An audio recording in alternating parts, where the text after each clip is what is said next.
Story. Chapter 1. Shattered Glass. Rob Thorne never trusted without reason. At 42, he'd built his life on the foundations his parents had laid: hard work, family devotion, and unwavering loyalty. His father's words echoed in his mind as he helped his daughter with her algebra homework. A man's worth is measured by how he protects his family. "Dad, I don't understand why we can't just solve for X directly," Madeline said, tapping her pencil against the textbook. Her dark hair fell over her face as she leaned over the kitchen table. Rob pushed aside thoughts of his wife's recent strange behavior and focused on his daughter. "Think of it like your violin pieces, Maddie.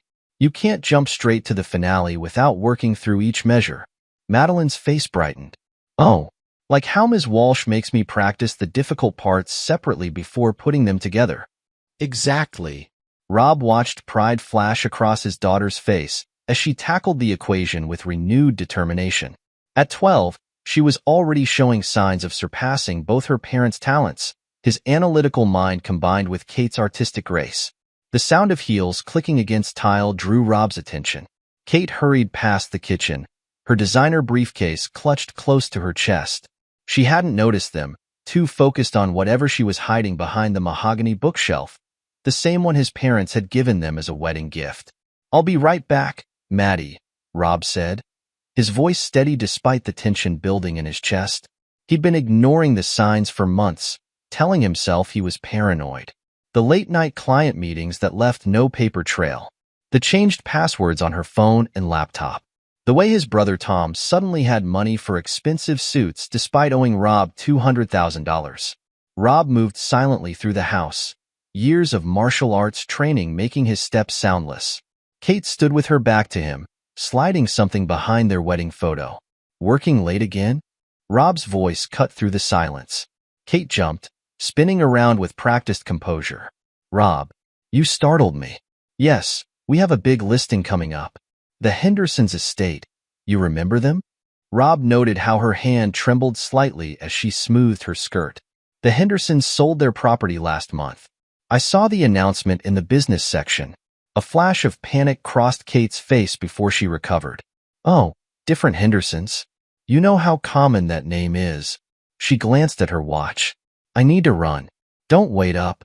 Rob waited until he heard her car pull out of the driveway before retrieving what she'd hidden. A burner phone, basic model, no password protection. His hands didn't shake as he read the message illuminating the screen. "Miss your touch. Tom's working late again? Perfect. I'll bring the champagne. You bring that red lingerie." The timestamp showed the message was from Tom, his younger brother, the same brother who'd sworn on their mother's deathbed to always look after Rob, the same brother who'd borrowed money meant for Rob's daughter's education, claiming his construction business was struggling. Rob accessed the house's security system from his phone, another paranoid measure he'd installed after a break-in 2 blocks away. The cameras covered every room except the bathrooms, their feed streaming directly to a secure server only he could access. At midnight, he watched through the camera feed as Tom used the spare key their mother had given him. His younger brother moved through the house like he owned it, roses in hand, wearing one of his new tailored suits that probably cost more than the monthly mortgage payment.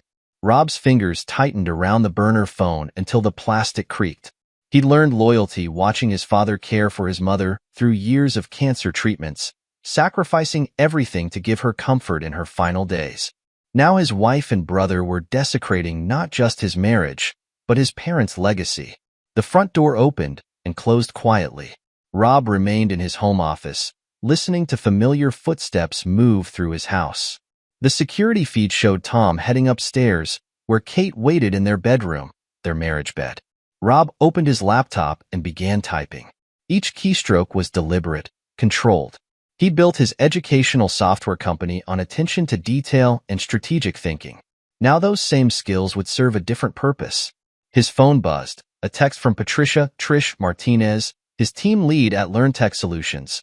"Contract revisions ready for review tomorrow." "Everything okay? You seemed off during the meeting." Rob stared at the message while sounds filtered down from upstairs. He'd worked with Trish for 5 years, trusted her judgment on project decisions. Maybe it was time to trust her with more. "Need to discuss something important," he typed back. "Coffee tomorrow?" The response came quickly. Murphy's. 8 a.m. Rob turned back to the security feed. In the master bedroom, his brother kissed his wife with the same mouth that had promised their mother to protect his older brother. Kate laughed at something Tom whispered, her wedding ring glinting in the darkness.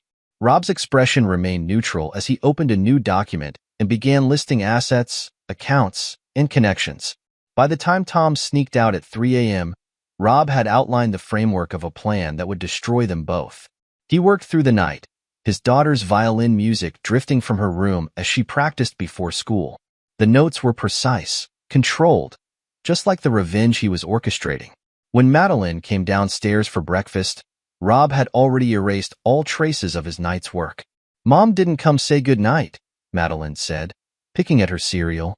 Rob studied his daughter's face, searching for signs she might suspect something. "She had a late meeting. But she'll be at your recital next week. Will Uncle Tom come too? He promised to be there." Rob maintained his calm expression as rage burned through his veins. "We'll see, sweetheart. He's been very busy with his new projects. Projects funded by Rob's money. Money that should have gone to Madeline's college fund. Money from their parents' life insurance that Tom had sworn to invest responsibly." After dropping Madeline at school, Rob drove to Murphy's Cafe. Trish waited at their usual table, 2 coffees already ordered. She'd worked her way up from junior developer to technical director, earning respect through competence rather than office politics. "What's going on, Rob?" Trish asked as he sat down. "You've been different lately. Focused but colder." Rob took a sip of coffee, organizing his thoughts. "What did you do when you found out about your ex-husband and your sister?" Trish's expression hardened.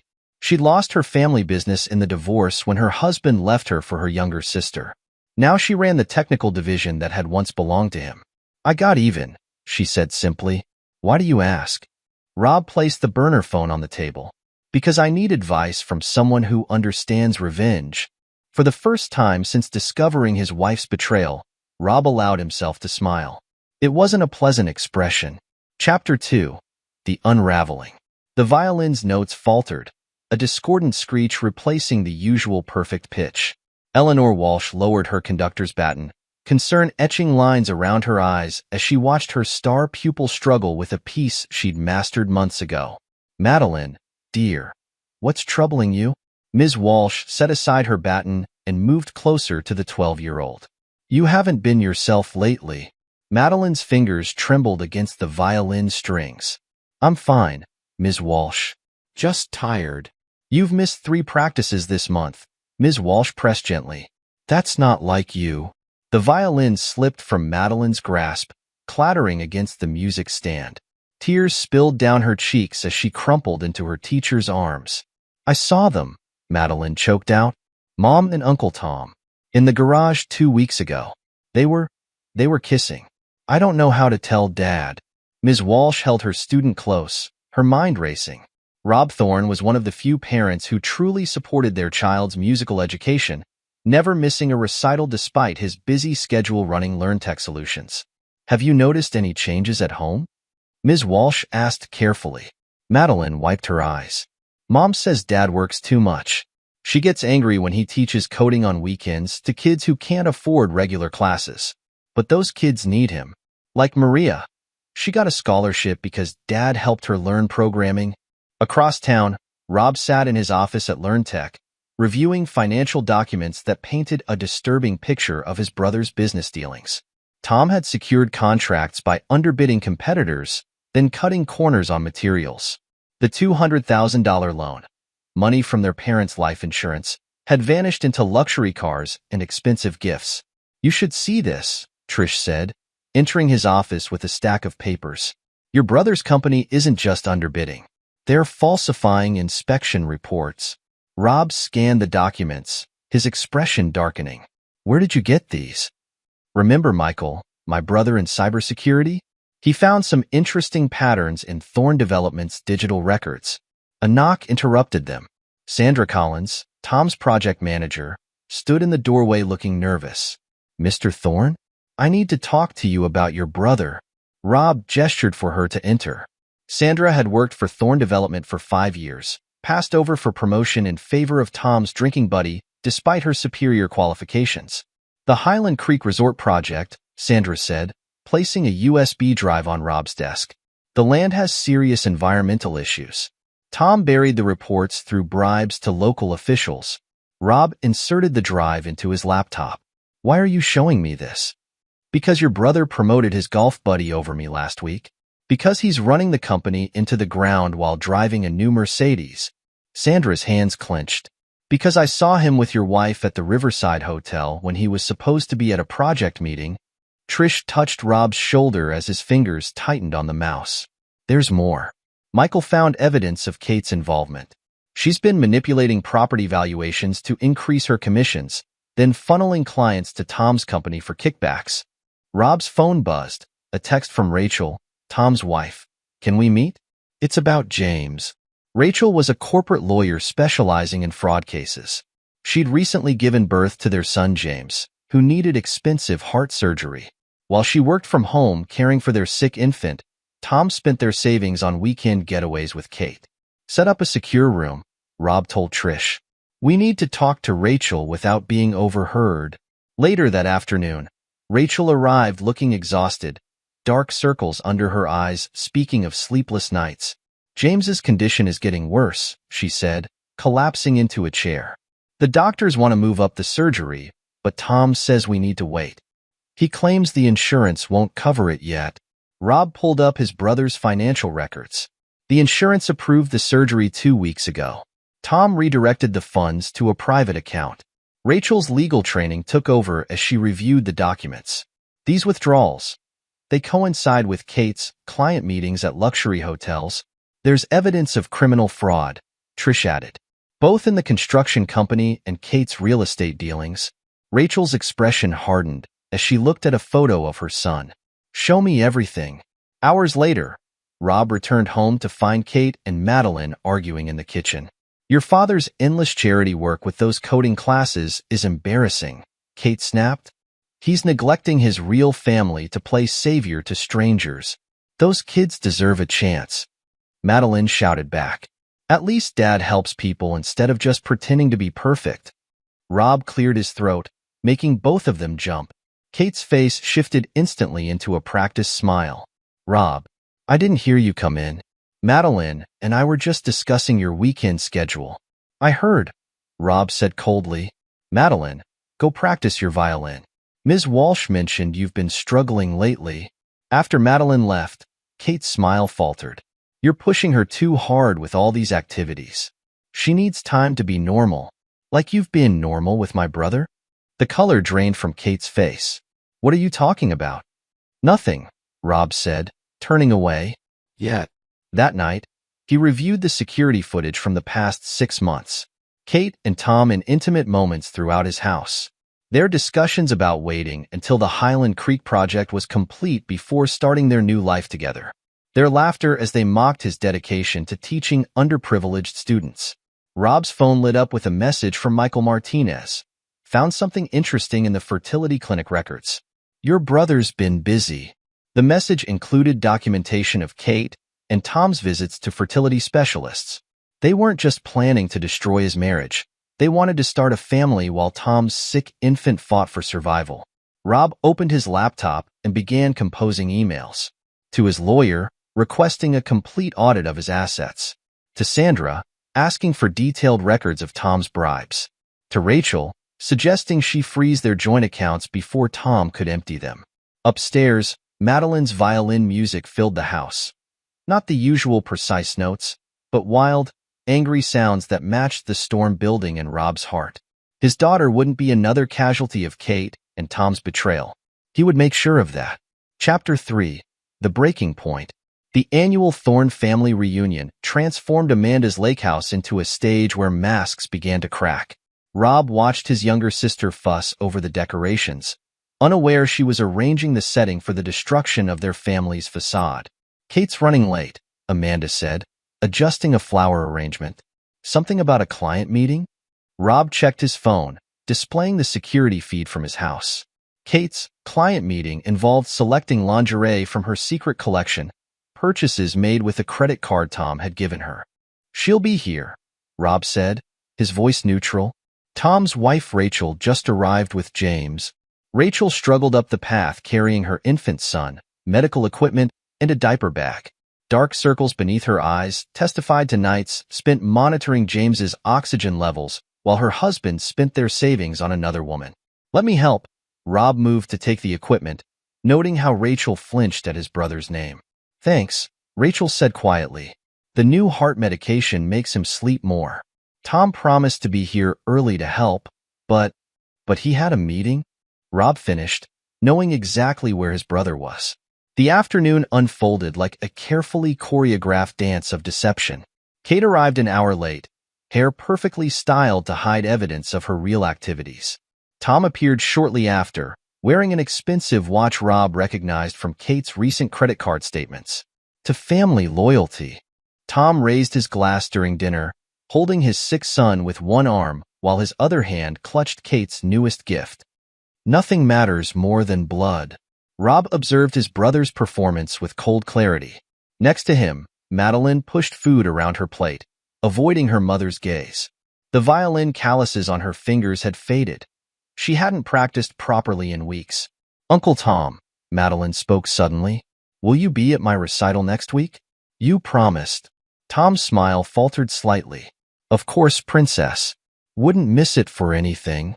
Rob knew his brother already had reservations at a boutique hotel with Kate that weekend, the same weekend as his son's medical evaluation. As twilight approached, Rob excused himself to take a business call. Instead, he positioned himself near the boathouse, where Kate and Tom's phones indicated they were meeting. "The Highland Creek project is almost ready." Tom's voice drifted through the wooden walls. "Another month, maybe two. The profits will set us up perfectly." "Rachel suspects something," Kate replied. "She asked about the insurance money for James's surgery. She's too busy with the baby to dig deeper. Besides, once the project sells, I'll pay it all back. No one will know." Rob recorded their conversation, adding it to his growing collection of evidence. His phone buzzed. A message from Michael Martinez. "Found the offshore accounts. They've been planning this for months." Another message followed from Sandra. Environmental report came back. "The Highland Creek land is toxic." Tom buried 3 surveys showing contamination. Rob composed a quick response to both before heading back to the house. Inside, Rachel was trying to soothe a crying James while Amanda helped prepare his medication. "Tom should be helping you," Amanda said, measuring liquid into a syringe. "Where is he anyway?" "Work emergency," Rachel replied, not meeting Amanda's eyes. Rob stepped into the room. "Amanda, could you watch Madeline for a moment? I need to speak with Rachel about James's medical coverage." In the study, Rob showed Rachel the surveillance photos of Tom entering high-end jewelry stores, making purchases that matched the missing insurance payments meant for James's surgery. "I've suspected," Rachel whispered, hands shaking as she held the photos. "But seeing it—" "There's more," Rob said, revealing documentation of Tom's mishandled funds. The Highland Creek project isn't just about profits. He's cutting corners on safety regulations. A commotion from downstairs interrupted them. Madeline's voice carried through the house. "I hate you. You're both liars." Rob and Rachel rushed downstairs to find Madeline confronting Kate and Tom, who had just returned from the boathouse. Her violin case lay open at her feet, the instrument forgotten. "Maddie, sweetheart." Kate reached for her daughter. "What's wrong?" "I saw you." Madeline backed away. "In the garage, in the house, everywhere.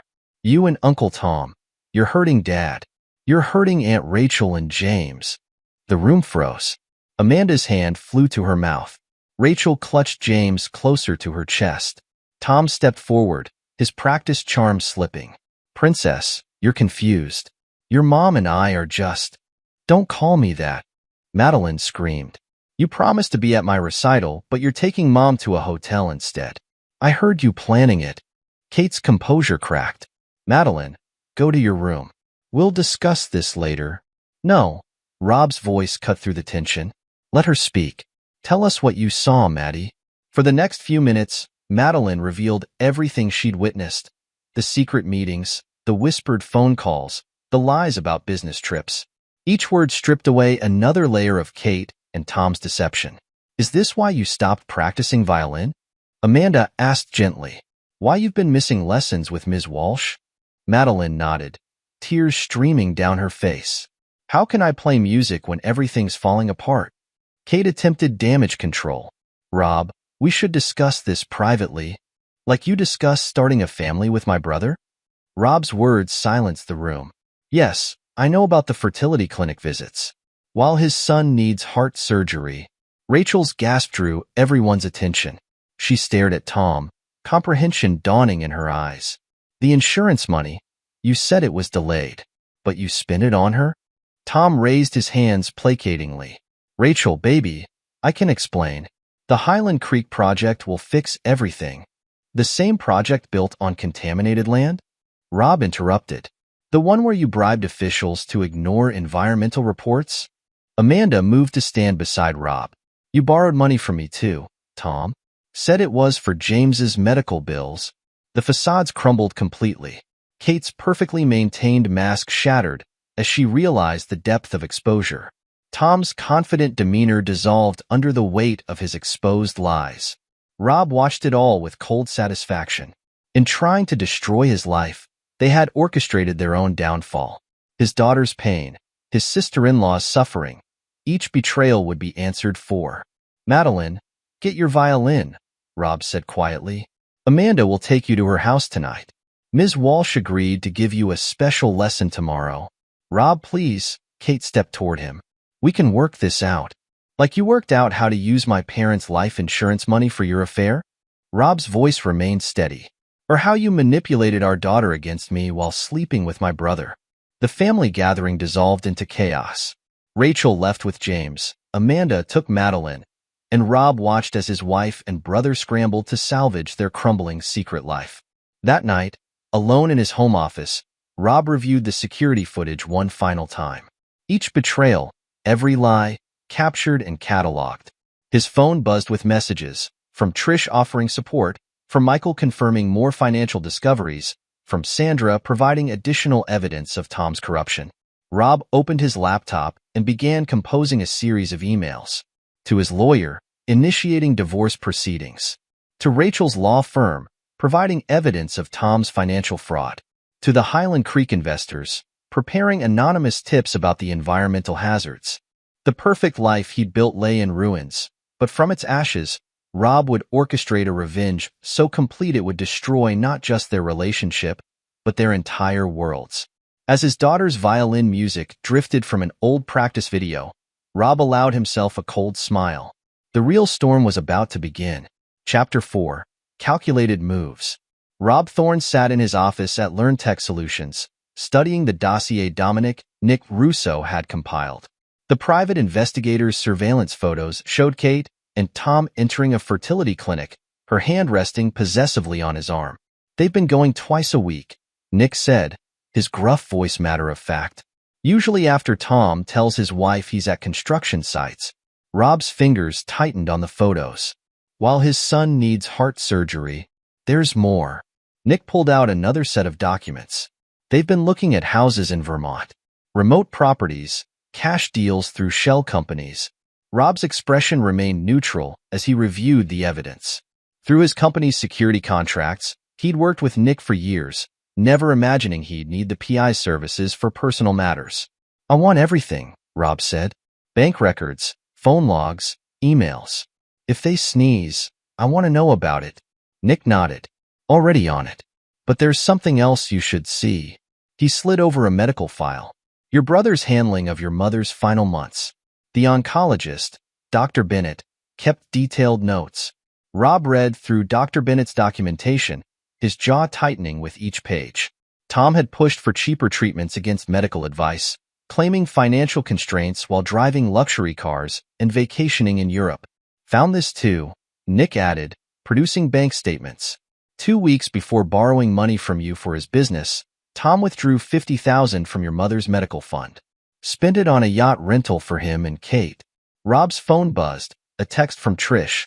My brother Michael's here. You need to see what he found. In the conference room, Michael Martinez hunched over 3 laptops, lines of code scrolling across their screens. The cybersecurity expert had his sister's intense focus and none of her social grace. Your wife's been busy, Michael said without looking up. Found her private email server. She's been manipulating property valuations, inflating prices to boost her commissions. Show me, Rob commanded. Michael pulled up documents showing Kate's systematic fraud. She lists properties above market value, then funnels desperate buyers to Tom's company for kickbacks. They've made millions through this scheme. Can you access her work email? Michael's fingers flew across the keyboard. Already done. Want to see something interesting? She's been embezzling from Hartford Elite Reality, setting up fake client accounts, redirecting funds through offshore shells. Rob studied the complex web of financial manipulation. What about Tom's company records? That's where it gets good. Michael grinned. Your brother's construction company? It's built on bribes and falsified safety reports. And I found someone who can prove it. Sandra Collins arrived an hour later, clutching a USB drive like a lifeline. As Tom's project manager at Thorn Development, she'd witnessed his corruption firsthand. The Highland Creek Resort project? Sandra's voice trembled with anger. The land's contaminated. 3 environmental surveys proved it, but Tom buried them.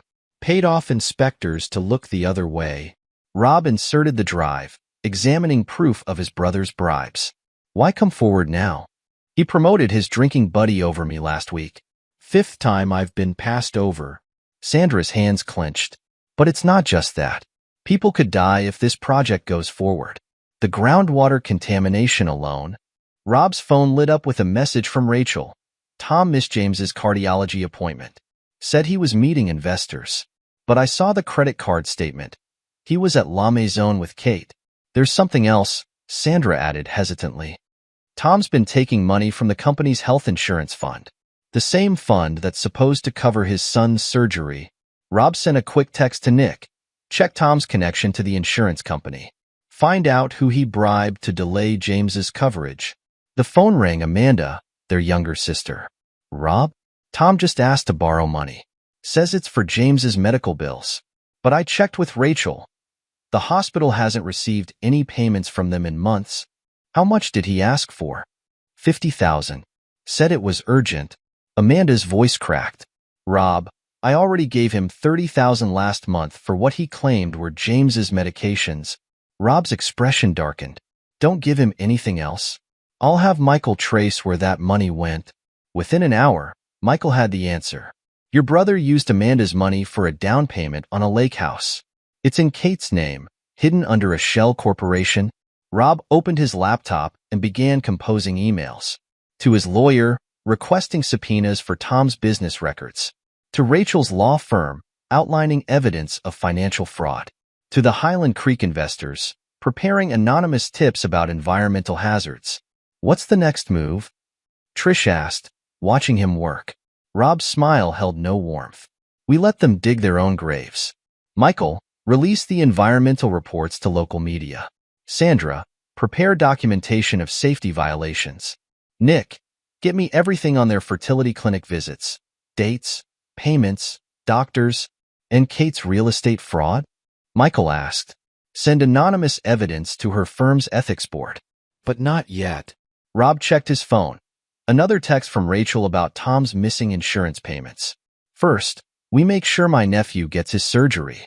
Rachel needs to freeze their accounts before Tom empties them completely. He pulled up the security feed from his house, watching Kate pack an overnight bag while lying to Madeline about another client meeting. One more thing, Rob told Michael. Get me access to Kate's client records. Let's see how many families they've defrauded through their property scheme. The pieces were falling into place. Rob had learned strategy from his father, not just in business, but in chess. You don't win by making one big move, his father had said. You win by positioning your pieces so precisely that your opponent's defeat becomes inevitable. Rob looked at the photos of Kate and Tom planning their future while his nephew fought for his life. They thought they were playing a simple game of deception. They hadn't realized they were merely pieces on his board. Chapter 5. The Web Titans. The anonymous email hit Highland Creek's investors like a bomb. Rob watched through his office window as Tom rushed into the building across the street, his tailored suit wrinkled from stress. Environmental report leaked to the press, Michael reported, monitoring news feeds. 3 local stations running stories about groundwater contamination. Rob's phone buzzed, Rachel's name flashing on the screen. Tom's in a panic. He claims it's all lies, but I froze our accounts this morning. Found out he emptied our savings last week. How's James? The hospital agreed to proceed with the surgery. Their ethics board intervened after I showed them proof Tom had been diverting insurance payments. Rachel's voice hardened. I'm meeting with my firm's partners tomorrow. They're opening an investigation into his business practices. Sandra called next, her voice tense with suppressed excitement. Safety inspectors just showed up at Highland Creek. Anonymous tip about building code violations. Tom's trying to block them from accessing the site. Make sure they see everything, Rob instructed. And Sandra? Get ready to provide official testimony about those bribes. Through the window, Rob watched his brother emerge from the building, phone pressed to his ear. Even from a distance, Tom's desperation was visible in his jerky movements and disheveled appearance. Your sister Amanda called, Trish said, entering Rob's office. Tom's been begging her for more money. Says the business is in trouble, claims he needs it for legal fees. What did she tell him? To ask his girlfriend Kate for help. Trish smiled grimly. Apparently, he didn't expect Amanda to know about the affair. Rob's computer pinged. An alert from the security system at his house. Kate was there, frantically searching through files in his home office. Looking for insurance documents, Michael commented, watching the feed. She doesn't know I already copied everything from her laptop, including emails about their property fraud scheme. Rob picked up his phone. Time to contact Hartford Elite's ethics board. Send them proof of Kate's kickbacks, but hold the evidence about property value manipulation. We'll save that for the real estate commission. Within hours, Kate's professional life began unraveling. Her real estate firm's ethics board launched an immediate investigation. Clients came forward with complaints about inflated property values and pressure to use Thorn Development for renovations. Tom's getting desperate, Nick reported. He tried accessing their frozen accounts, then attempted to take out loans against the business. Banks turned him down. Seems word of the environmental scandal is spreading. Rob received another text from Rachel. Tom showed up at the hospital, tried to cancel James's surgery. Hospital security removed him. I'm filing for emergency custody. Michael, Rob called. Send Rachel the records of Tom's diverted insurance payments. Make sure her lawyers have proof he spent their son's medical fund on trips with Kate. The next blow came from Sandra's testimony to safety inspectors. Her detailed account of Tom's bribes and code violations triggered multiple investigations. Construction at Highland Creek halted as environmental protection agencies descended on the site. Your brother's drinking buddy. The one he promoted over me? Sandra's voice held satisfaction. He's singing like a bird to save himself. Told investigators about Tom's pattern of using substandard materials. Rob's phone lit up with a message from Amanda. Kate just called. Said she needs to explain everything. I told her to explain it to Rachel's lawyers instead. Through his corporate security contacts, Rob ensured news of the scandal reached key players in the business community. Tom's support network crumbled as evidence of his corruption spread. Highland Creek's investors are filing suit, Michael reported. They're freezing all project assets. Tom's company is hemorrhaging money. Rob watched the security feed as Kate paced his house, making frantic phone calls. Her polished exterior had cracked, revealing the desperation beneath. Send the property manipulation evidence to the real estate commission, Rob instructed Michael. Time to ensure she never sells another house. The commission's response was swift. Kate's license was suspended pending investigation. Former clients emerged with stories of fraud, filing lawsuits that would destroy any hope of her starting fresh. Tom's at the fertility clinic, Nick reported, trying to cancel their appointments and get a refund. Clinic refused. Apparently, they paid for services in advance using money from his company's health insurance fund.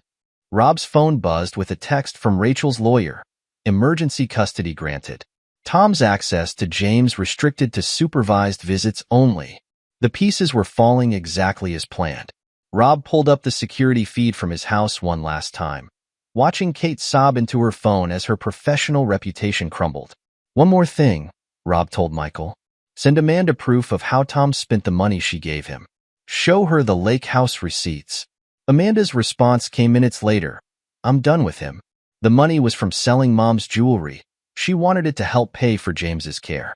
I'm going public with everything. Rob sat back, watching his brother's carefully constructed world collapse. The next phase would destroy what remained of their reputations, but for now, he savored their mounting desperation. Your daughter's violin teacher called, Trish said softly. Madeline told her everything. About Kate's manipulation, about catching them together. She needs help processing all this. Rob nodded. Contact Dr. Sarah Richardson. She's a child psychologist who specializes in family trauma. Madeline needs professional support to understand none of this is her fault. As reports of Tom's corruption dominated local business news, Rob received a final message from Rachel. James's surgery is scheduled for next week. The hospital's ethics board is investigating Tom's interference with his care. They're reporting him to the medical board. The web had tightened perfectly. Each strand of evidence, each revealed secret, contributed to their inevitable destruction. And Rob was far from finished. Chapter 6. Collateral Damage. Dr. Sarah Richardson's office provided a safe haven for Madeline to process her family's implosion. Rob watched through the observation window as his daughter clutched her violin case, her knuckles white against the black leather. She's showing remarkable resilience, Dr. Richardson said, joining Rob in the observation room. But the betrayal runs deep. She blames herself for not telling you sooner about Kate and Tom. What can I do? Maintain stability. Keep her connected to things that bring her joy. Dr. Richardson consulted her notes. Her violin playing, for instance. Ms. Walsh mentions she started practicing again at your sister's house. Rob nodded. Amanda had transformed her lake house into a sanctuary for Madeline, creating a music room where Ms. Walsh gave private lessons away from the chaos. There's something else, Dr. Richardson added. Madeline overheard Kate telling Tom that your dedication to teaching underprivileged students was embarrassing. It's affecting how she views charitable work. Rob's phone buzzed. Michael's update on Kate's professional collapse. Her real estate license suspension had become permanent. Former clients filed lawsuits daily, each case revealing new layers of fraud. Your brother's not handling the pressure well, Nick reported later that day. He showed up drunk at Rachel's house, demanding access to James. Police were called. Rachel's voice message confirmed the incident. He tried breaking down the door. Kept screaming about needing money for legal fees. James was terrified. His heart monitor went crazy. The restraining orders being processed now. Tom's desperation grew as Highland Creek's investors closed in. The lawsuit detailed years of fraud, bribes, and environmental violations. His drinking buddy turned state's evidence, providing prosecutors with documentation of safety code violations. Sandra's testimony was devastating, Trish said, showing Rob the court transcripts. She had records of everything: falsified inspections, payoffs to officials, substandard materials. Tom's lawyers are advising him to plea bargain. The scandal consumed local media. Business associates distanced themselves as evidence of Tom's corruption spread. Highland Creek's toxic land became a symbol of corporate greed, destroying Tom's reputation in the construction industry. Kate's attempts to salvage her career failed spectacularly. Rob watched through house cameras as she packed designer clothes for consignment, her hands shaking as she read another lawsuit notice. She tried opening an agency in Boston, Michael reported. I made sure her fraud record followed her. No brokerage will touch her now. Amanda called with updates about Madeline. She's doing better here. Ms. Walsh says her playing has improved dramatically. But she heard about Tom showing up at Rachel's house. She's worried about James.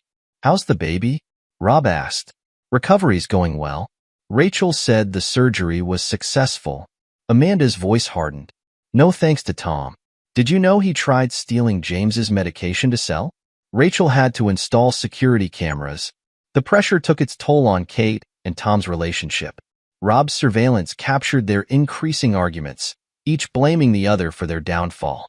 You got sloppy with the property records, Tom shouted during one fight. Now Rachel's lawyers have proof I used company funds for our trips. Me? You're the one who bribed officials. Kate screamed back. Those environmental reports were supposed to stay buried. Now my name's tied to your fraud. Their dream of starting fresh crumbled under mounting legal troubles. Highland Creek's investors won their lawsuit, forcing Thorne Development into bankruptcy. Criminal charges assured Tom would never work in construction again. Tom's drinking buddy gave prosecutors everything, Sandra reported. Records of bribes, proof of insurance fraud, even receipts from their fertility clinic visits. He claimed Tom bragged about stealing from his son's medical fund. Rachel's law firm specialized in corporate fraud cases. She built an airtight case against Tom, ensuring he lost all parental rights to James. The judge reviewed evidence of Tom endangering James by interfering with his medical care, Rachel's lawyer explained. Combined with the footage of his drunk rampage and attempts to steal medication, custody wasn't even contested. Madeline found stability in Amanda's structured environment. Away from Kate's manipulation, she reconnected with her music and began processing her emotions through therapy. She asked about Kate today, Dr. Richardson told Rob. She's angry about the manipulation. How Kate tried turning her against your teaching work. She says she's proud of how you help other kids learn coding. Rob's phone lit up with a message from Michael. Found records of Tom borrowing money from 6 different people, all claiming it was for James's medical bills. Amanda wasn't the only one he deceived. The local business community, once Tom's support network, turned against him as evidence of his corruption mounted. Former associates provided authorities with proof of additional fraud, expanding the criminal investigation. Your brother's facing serious prison time, Nick warned. He's desperate, unstable. Might do something reckless. Rob increased security at Amanda's lake house, ensuring Madeline remained protected.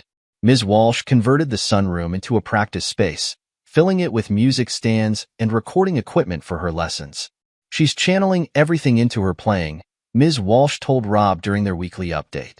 The anger, the hurt, it's making her music more powerful. But she needs time to heal. The next blow to Kate and Tom's relationship came through their own actions. During another argument captured on Rob's security cameras, their desperation reached new heights. We could still leave. Kate grabbed Tom's arm. I have some jewelry we could sell. Start fresh somewhere else. With what? Tom yanked away, his designer suit now wrinkled and stained. Rachel's lawyers froze everything. The company's finished. My accounts are empty. Then get the money from Rob. Beg, threaten, whatever it takes.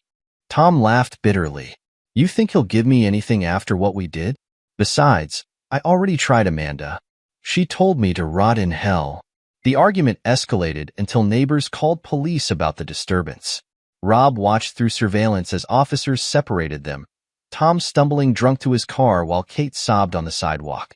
Rachel's update came the next morning.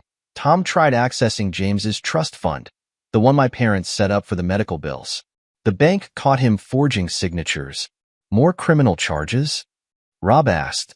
Added to the pile. My firm's finding new evidence of fraud daily. The DA's building a case for extensive financial crimes.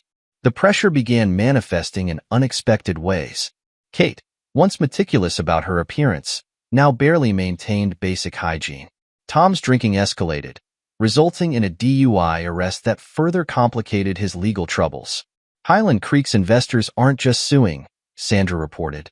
They're cooperating with prosecutors. 3 of them had evidence of Tom soliciting bribes for building permits. Rob received another call from Dr. Richardson. Madeline asked an important question today, whether it was wrong to feel relieved that everything's out in the open. She said she's tired of pretending her family was perfect. What did you tell her?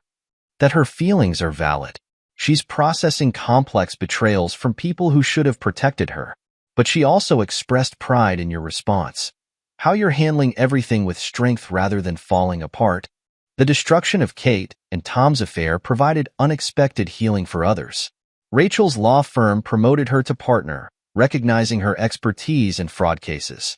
Amanda's lake house became a gathering place for family healing, with weekends filled with Madeline's violin practice and James's baby laughter.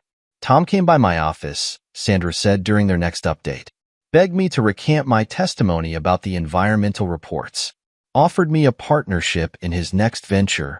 Next venture? Rob's voice sharpened. He's delusional. Keeps talking about starting over, rebuilding his reputation. Doesn't understand his name's poison in the industry now. Kate's professional extinction continued as former clients filed complaints. The Real Estate Commission's investigation uncovered years of fraud, ensuring her license revocation was permanent. She tried applying at smaller agencies in other states, Michael reported, using her maiden name. I made sure they received copies of the commission's findings. The fertility clinic visits proved especially damaging to Tom's custody case. Rachel's lawyers presented evidence of him spending James's medical fund on treatments with Kate, planning a new family while neglecting his sick infant. The judge was disgusted, Rachel said, especially after reviewing the hospital security footage of Tom's drunk rampage. He's restricted to supervised visits, if he can stay sober long enough for them. Madeline's therapy sessions revealed deeper impacts of Kate's manipulation. She told me Kate would criticize you when you worked late, Dr. Richardson shared. But now Madeline understands you were building educational software to help other kids learn. She heard Kate mocking my weekend coding classes, Rob said. Yes, and it bothers her deeply. She sees the contrast between your dedication to helping others and her mother's self-centered behavior. The final weeks of Act 2 saw Kate and Tom's relationship dissolve completely. Their dreams of a fresh start crumbled under the weight of criminal investigations, civil lawsuits, and professional ruin. Tom's drinking buddy provided more evidence, Nick reported. Footage of them discussing bribes over golf. Names of officials they paid off. The DA's building a strong criminal case. Rob watched through his security system as Kate packed her designer life into boxes, her real estate empire reduced to consignment shop cast-offs. Tom's construction empire faced similar dismantling, with Highland Creek's toxic legacy ensuring no legitimate business would work with him again. Rachel's firm found offshore accounts, Michael added. Tom tried hiding money from the bankruptcy court. That's another criminal charge to add to his growing list. The pressure had achieved Rob's goals, destroying their relationship and professional lives. But the collateral damage touched everyone. Madeline's violin playing carried new depth, her music reflecting both pain and resilience. James's recovery progressed under Rachel's devoted care, his father's absence a blessing in disguise.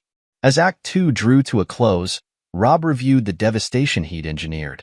Kate and Tom's attempt to build a new life together had imploded spectacularly, their own actions becoming the instruments of their destruction. The storm had swept away their facades, revealing the rot beneath their polished exteriors. Amanda's lake house stood as a sanctuary amid the chaos, protecting Madeline as she processed her family's transformation. The sound of her violin filled the rooms where her mother's laughter once rang false, her music stronger for surviving the storm. Chapter 7. Checkmate. Rob Thorne stood in his office, reviewing the final pieces of his plan. The annual charity gala hosted by Hartford Elite Reality provided the perfect stage for his endgame. His computer screen displayed Kate's acceptance speech for her Top Sales Achievement Award, a recognition built on fraud and manipulation. The files are ready, Michael Martinez said, handing over a stack of USB drives. Security footage, financial records, everything documented and verified. Rob examined one of the drives. The audio's clear, crystal. Kate and Tom's conversations about starting a family while his son needed surgery. Her mocking your teaching work. Their plans to limit your access to Madeline after the divorce. The charity gala's grand ballroom buzzed with Hartford's elite. Rob watched Kate work the room, her designer dress and practiced smile masking the desperation of recent weeks. Tom stood nearby, still playing the successful developer despite Highland Creek's mounting scandals. Rachel's here, Trish whispered, nodding toward the entrance. Tom's wife had transformed from exhausted new mother to formidable legal opponent. Her corporate lawyer expertise now focused on destroying her husband. Rob checked his phone. Confirmation that the files had been uploaded to all attendees' digital welcome packets. 3 minutes until Kate's award presentation. Ladies and gentlemen, the MC's voice filled the room. Please welcome our top producer, the incredible Kate Thorne. Kate ascended the stage, beaming at the applause. Thank you all so much. This achievement represents years of dedication to our clients. The first gasps came from the front tables as attendees opened their welcome packets. Rob watched faces transform from polite attention to shock and disgust. Video footage played on phones and tablets. Kate and Tom in intimate moments throughout Rob's house, captured by security cameras. "Oh my God," someone whispered. "Isn't that her brother-in-law?" The murmurs grew as attendees discovered financial records proving Tom's embezzlement from their parents' estate. Documentation of Kate's property fraud schemes filled screens across the ballroom. Kate's voice faltered as she noticed the changing atmosphere. "As I was saying, our client's trust means everything." "Trust?" Rachel's voice cut through the chaos. She stood, tablet raised. "Like how you trusted my husband with client kickbacks while my son needed surgery?" The room erupted. Tom lunged for Rachel's tablet, but security intercepted him. Kate froze on stage as her professional reputation imploded in real time. "The environmental reports," a Highland Creek investor shouted, waving his phone. "You knew the land was toxic." Amanda stepped forward, her voice carrying. "You stole from our parents' medical fund, used my money, meant for your sick son, to buy her gifts." Rob remained silent, watching his orchestrated destruction unfold. The comprehensive files proved irrefutable. Years of fraud, betrayal, and manipulation exposed in meticulous detail. "These recordings," Hartford Elite's ethics board chairman said, examining his tablet. "You discussed falsifying property values, planned to deceive clients." Kate stumbled from the stage, her carefully constructed world crumbling. She reached for Tom, but he backed away, already calculating his own survival. "The board will want statements," Rob heard Kate's manager say. "Police may be involved." Rachel's law firm partners huddled around her, reviewing evidence of Tom's financial crimes. "We're filing criminal charges," one announced. The fraud extends beyond civil court. The audience that had gathered to celebrate Kate's success now witnessed her destruction. Rob's files revealed not just their affair, but the calculated cruelty behind it, their mockery of his teaching work, their plans to alienate his daughter. "Dad used that money to help kids learn coding," Madeline's voice rang out from one video. Another showed Kate and Tom laughing about Rob's pathetic dedication to educational software. Amanda moved through the crowd, sharing how Tom had manipulated money meant for James's care. The baby's medical records proved the diverted funds, while fertility clinic receipts showed what they'd spent it on instead. "Trying for their own family," Rachel said, her voice cold. "While my son fought for his life." Security escorted Tom out as he tried deleting files from his phone. Kate remained rooted in place, watching years of deception unravel in minutes. Rob finally approached her, his expression impassive. "The real estate commission's reviewing your license. They have proof of your property manipulation schemes." "Rob, please," Kate whispered. "I can explain. Like you explained to our daughter why her father's dedication to teaching was embarrassing? Or how you explained using my brother's sick infant as cover for your affair." The ballroom emptied as attendees fled the scandal. Police arrived, responding to reports of Tom's aggressive behavior. Rachel provided them with evidence of his financial crimes. "Criminal charges will be filed," Rachel's law partner announced. "The DA's office is already reviewing the case." Rob watched his wife's collapse with cold satisfaction. The woman who had mocked his values, betrayed his trust, and tried destroying his relationship with their daughter stood alone, her carefully crafted facade shattered beyond repair. "I've filed for divorce," he told her quietly. "The courts have evidence of your attempts to alienate Madeline. Don't expect generous custody arrangements." The gala that should have crowned Kate's real estate career instead marked its destruction. Rob's revenge, planned with precision, had exposed their true characters to the world. Chapter 8. Justice Served. The courtroom fell silent as the judge reviewed the evidence against Tom. 3 months after the charity gala, Thorne Development's corruption had spawned multiple criminal investigations. "Your Honor," the prosecutor began, "Mr. Thorne's fraud extends beyond Highland Creek.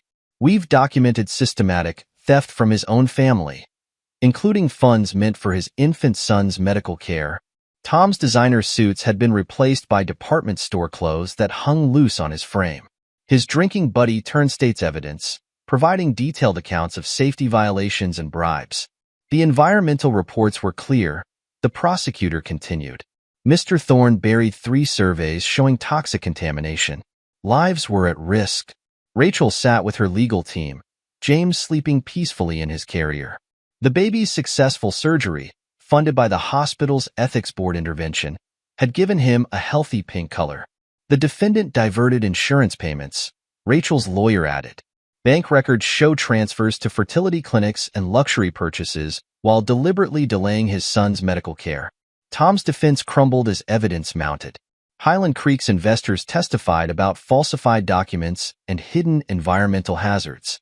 Subcontractors described systematic corner-cutting on safety regulations. Guilty on all counts, the judge declared. The court cannot ignore the calculated nature of these crimes.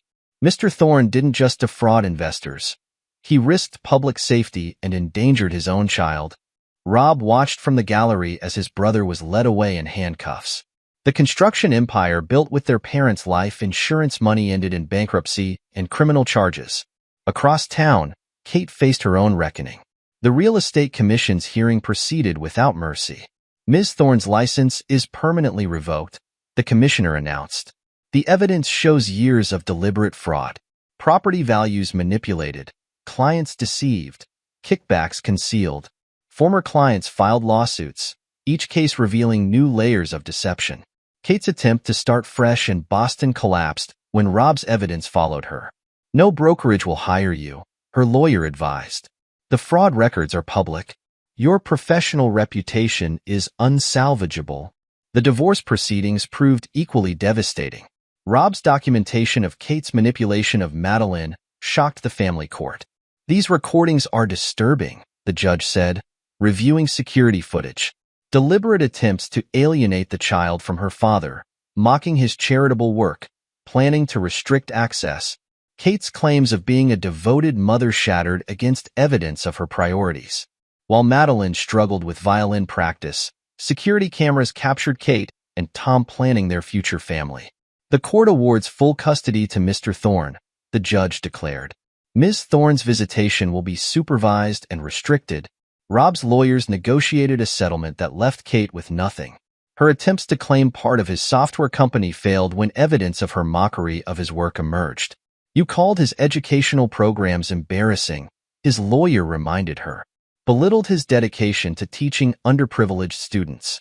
The court has seen your true character. Tom's conviction made headlines in the business community that had once celebrated him. Local developers sentenced in fraud scheme ran above stories detailing his corruption. Rachel's legal expertise ensured Tom lost all parental rights. The defendant chose fertility treatments with his mistress over his son's heart surgery, the custody judge noted. His priorities are clear. Kate's professional destruction proved total. The real estate board's investigation uncovered years of fraud, each revelation destroying another aspect of her career. Your client attempted property sales on contaminated land, the board chairman stated. Collaborated with a corrupt developer while knowing the environmental risks. Forced to rebuild her life, Kate retreated to Maine. Her elderly aunt provided shelter while she worked retail jobs, a far cry from her luxury real estate empire. The store needs greeters, her aunt said. It's honest work, at least. Rob's reputation, meanwhile, grew stronger. His educational software company expanded, winning recognition for innovation in teaching technology. LearnTech Solutions proves profit and purpose can coexist, a business journal wrote. Their weekend coding program has helped hundreds of underprivileged students access tech careers. The community that had embraced Tom and Kate as power players now shunned them completely. Their attempts to maintain social connections met firm rejection. We don't associate with people who endanger children, one former friend told Kate, or those who mock charitable work. Chapter 9. New Beginnings. Carnegie Hall's grandeur provided a fitting stage for Madeline's triumph. 1 year after her family's implosion, she stood with the National Youth Orchestra, her violin poised with professional confidence. She's transformed her pain into music, Ms. Walsh whispered to Rob. Her playing has more depth, more emotion. Rob sat beside Trish Martinez, their shoulders touching slightly. Their friendship had deepened through the storms of revenge, understanding blooming amid destruction. The selection committee was unanimous, Ms. Walsh continued. They said her audition piece showed remarkable maturity. The orchestra began, Madeline's violin soaring above the accompaniment. Her music spoke of survival, of strength found through adversity. In the audience, Amanda dabbed her eyes. Mom and Dad would have been so proud. This is their real legacy. Not Tom's corruption. Rachel attended with James, the toddler healthy and strong after his surgery. He loves music, she said, watching her son wave his arms to the orchestra. We come to all Madeline's performances. The concert's success marked more than musical achievement. It represented Madeline's healing, her talent flourishing away from Kate's manipulation. I got another letter from Mom, Madeline told Rob after the performance. She wants to reconnect. What do you want? Rob asked, noting his daughter's confident posture. Nothing, Madeline replied firmly. I saw the videos. How she mocked your teaching work, planned to keep me from you. I don't need that poison in my life. Kate's attempts at reconciliation met similar rejection from others. Her calls went unanswered, her letters returned unopened. She tried contacting the store's corporate office, her aunt reported. Wanted a management training program? They had the fraud records. Tom's fate proved equally grim. Construction labor in Nevada provided his only employment option, his corruption making him unemployable in development. Manual labor builds character, Rob remarked when told of his brother's new job. Perhaps he'll learn the value of honest work. Rachel's law career soared as she specialized in corporate fraud cases. Her experience with Tom's crimes provided valuable insight. We're expanding the fraud division, her managing partner announced. Rachel's unique perspective helps clients identify complex schemes. The weekend coding program Rob had built became a model for tech education. Students like Maria, who had earned a scholarship through his teaching, returned as mentors. You showed me my potential, Maria told him during a coding session. Now I help others see theirs.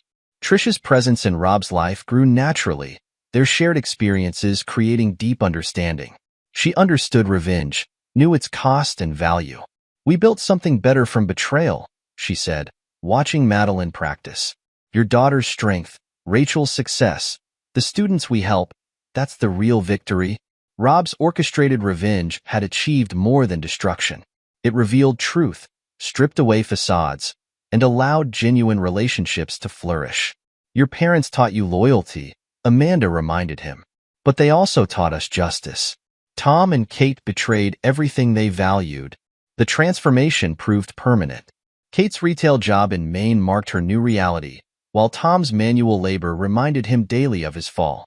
James asks about him sometimes, Rachel shared during Madeline's next recital. I show him the newspaper articles. He needs to understand choices have consequences. Rob watched his daughter take her final bow, audience applause washing over her.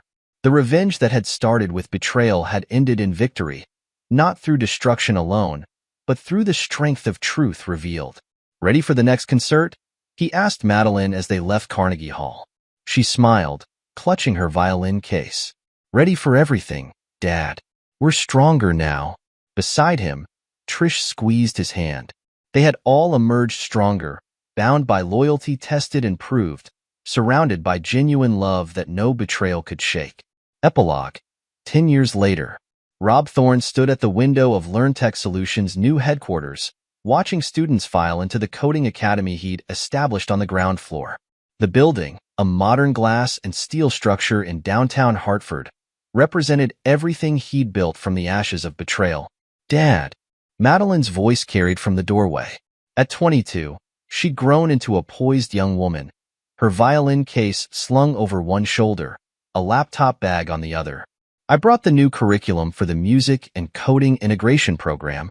Rob turned to face his daughter, noting how she carried herself with the same confidence that made her first violin in the New York Philharmonic at such a young age. The scandal that had shattered their family a decade ago had forged her into someone extraordinary. Show me what you've designed, Rob said, clearing space on his desk. He'd learned of Madeline's interest in combining music education with coding 3 years ago, when she'd approached him about creating software that would make music theory more accessible to underprivileged students. Madeline opened her laptop, pulling up a sophisticated program interface. We're implementing it in 5 schools next month. Ms. Walsh is helping coordinate with music departments. Eleanor Walsh, now Director of Music Education for the state, had remained a constant in their lives. Her support during the darkest days had never wavered, and she'd helped Madeline develop her revolutionary teaching methods. Maria finished the back-end development last week. Madeline continued, referring to one of Rob's first coding students. Maria now led LearnTech's development team, having risen from scholarship student to technical director. The phone on Rob's desk buzzed. "Rachel's here with the foundation paperwork." Rachel entered the office, elegant in her managing partner's suit. She transformed her experience with Tom's fraud into a specialized law practice, becoming one of the country's leading experts in corporate corruption cases. James's art piece won first place, Rachel announced proudly, setting down her briefcase. Her son, now 12, had inherited none of Tom's destructive traits. Instead, he channeled his creativity into painting, his works already gaining attention in youth exhibitions. "He's still coming to the coding workshop?" Rob asked. He'd made sure his nephew had opportunities Tom would never have provided, though he never spoke of the boy's father. "Wouldn't miss it. He wants to create digital art programs." Rachel pulled out documents for the Thorne Education Foundation, their latest venture to expand access to arts and technology education. Trish joined them, her wedding ring catching the light as she handed Rob a coffee. Their marriage 5 years ago had surprised no one. They built something genuine from shared understanding of betrayal and recovery. "The new satellite campus opens next month," Trish reported. She'd expanded LearnTech's technical division into a comprehensive education technology platform. Amanda's handling the Lake House location. Amanda had transformed her Lake House into a retreat center for young artists and programmers. The place that had once sheltered Madeline from family chaos now nurtured other children's talents. "Did you see the article?" Rachel asked, pulling up a news website on her tablet. The headline read, "Former real estate mogul Kate Milton denied appeal for license reinstatement." Rob skimmed the story. Kate, still working retail in Maine, had made another failed attempt to rebuild her career. The real estate commission remained firm. Her fraud record made her permanently unemployable in the industry. "She tried contacting me again," Madeline said quietly. "Sent a letter to the Philharmonic office." "What did you do with it?" Trish asked. "Same thing I always do. Returned unopened." Madeline's tone held no regret. "I have real family. She's just someone who taught me what loyalty isn't." The latest news of Tom had come through Rachel's legal circles. After prison, he'd moved to Alaska, working construction on remote projects. His attempts to start a new company had failed. His conviction record followed him everywhere. The Highland Creek site finally finished remediation, Rachel reported. EPA cleared it for Parkland. They're naming it after James's pediatric cardiac unit. The transformation of Tom's toxic legacy into a healing space seemed fitting. The environmental scandal that had helped destroy him would now benefit children like the son he'd neglected. Michael Martinez, whose cyber expertise had been crucial to exposing Kate and Tom's crimes, now ran LearnTech's security division. His methods remained morally ambiguous, but his loyalty to those who'd helped his sister never wavered. "Uncle Michael's teaching me ethical hacking," James piped up, entering the office with his latest digital art piece. The boy called Rob Uncle naturally, having grown up with his protection and guidance. Sandra Collins, who had helped expose Tom's corruption, had started her own construction company specializing in sustainable development. She'd hired many of Thorne Development's former employees, building an ethical alternative to Tom's corrupt empire. The foundation approved Sandra's proposal for the new arts center, Rachel said, reviewing her notes. Her company's handling construction while LearnTech designs the technology integration. Nick Russo had retired from private investigation, but still consulted with Rob on security matters. His network of contacts proved valuable as LearnTech expanded its educational programs into underserved communities. Nick's grandson started violin lessons with Ms. Walsh, Madeline mentioned. "He's joining our summer coding and music program." Dr. Sarah Richardson continued providing therapy for children affected by family trauma. The insights she'd helped Madeline discover had shaped the emotional support components of their educational programs. Dr. Richardson's research on music therapy and coding as healing tools gets published next month, Trish noted. "She's citing our program results." The intercom buzzed. Maria needed Rob's input on a new educational software feature. The former scholarship student had revolutionized how they taught coding, making it accessible to children from all backgrounds. Remember that first class? Maria asked when they joined her team meeting. You taught us coding could change lives. Now look at all this. Rob surveyed the room filled with developers, many of them graduates of his weekend programs. They built something remarkable from the wreckage of betrayal, a legacy of genuine value. Madeline's phone chimed with a message from the Philharmonic's conductor. In addition to her first violin position, she'd been commissioned to compose a piece combining classical music with digital elements, pushing boundaries in both art forms. They want me to perform it at Carnegie Hall next season, she announced.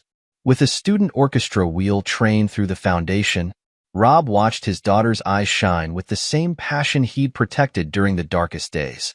Kate's attempts to diminish her relationship with Rob had backfired spectacularly. Father and daughter had forged an unbreakable bond. I heard from Aunt Kate's cousin, James mentioned carefully. She's assistant manager at the retail store now. Still lives with her aunt. The news stirred no emotion in Rob. Kate's choices had determined her fate. Her occasional attempts to rebuild bridges met the same wall of indifference from those she'd betrayed. Amanda arrived for the foundation meeting, bringing updates about the Lake House programs. The sanctuary she provided Madeline now served dozens of students, combining arts education with technology training. We're expanding the scholarship program, Amanda reported.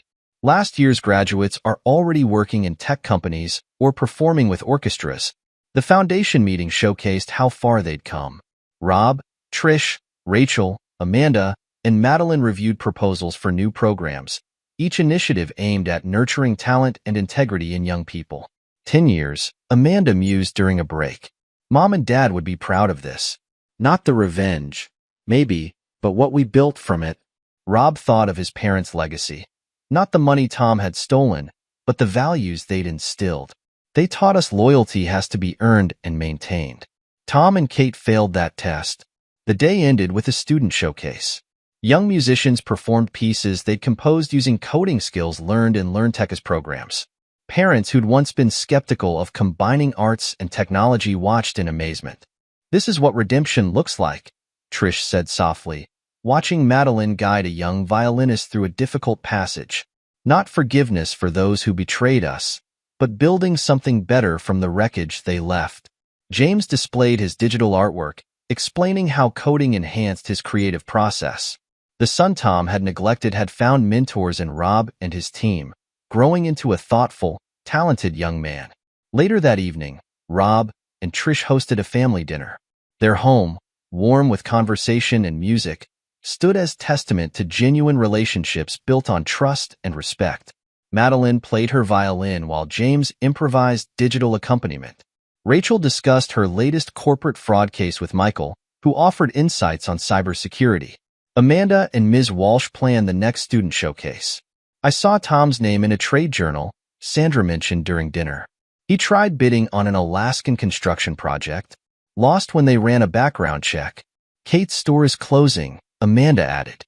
Her aunt mentioned it. They're moving to a smaller town in northern Maine. The news stirred no interest. Their betrayers had become cautionary tales, their lives small and constrained by consequences of their choices.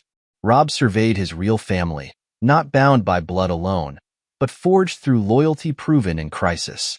Madeline's music filled their home while James sketched on his tablet. Rachel and Amanda discussed foundation plans, while Trish collaborated with Maria on new teaching methods. Next generation starting their applications, Trish reported, reviewing submissions for LearnTech's scholarship program. Kids from all over the country want to join our coding and arts initiatives. They built something extraordinary from betrayal's ashes. The revenge that had seemed all-consuming a decade ago had transformed into a force for positive change, touching countless lives. The evening ended with Madeline premiering part of her new composition, Digital Elements Weaving Through Classical Violin. The music spoke of pain transformed into strength, betrayal becoming wisdom. Rob watched his daughter play, remembering the 12-year-old girl who discovered her mother's affair. She'd grown into an artist whose work helped others heal through music and technology, her own wounds becoming sources of strength and creativity. The security system Rob had used to expose Kate and Tom's betrayal now protected pioneering educational programs. The coding skills that had documented their destruction created opportunities for underprivileged students. Dad, Madeline asked as guests departed. Remember what you told me when everything fell apart? That we'd build something stronger from the truth? Rob nodded, recalling those dark days. You were right, she said softly. Not about revenge, exactly, but about how facing truth makes us stronger. They stood together, father and daughter, looking out at the city lights. Somewhere in Maine, Kate organized retail merchandise. In Alaska, Tom worked manual labor jobs. Their small lives were consequences of their own choices. But here in Hartford, the Thorne legacy thrived. Not through revenge anymore, but through opportunity created, talents nurtured, and loyalty proven through actions rather than empty words. Ready for tomorrow? Rob asked, noting Madeline's early rehearsal schedule. She smiled, confident and whole. Ready for everything, Dad. We always are. The night wrapped around them, peaceful now where it had once hidden betrayal. They transformed pain into purpose, using the very tools that had exposed deception to create positive change. The revenge had been complete, but its lasting victory lay not in destruction. It lived in the students discovering their talents, the family bonds strengthened through adversity, and the legacy of genuine value they'd built from betrayal's ruins. This is where our story comes to an end. Share your thoughts in the comments section. Thanks for your time. If you enjoy this story, please subscribe to this channel. Click on the video you see on the screen, and I will see you there.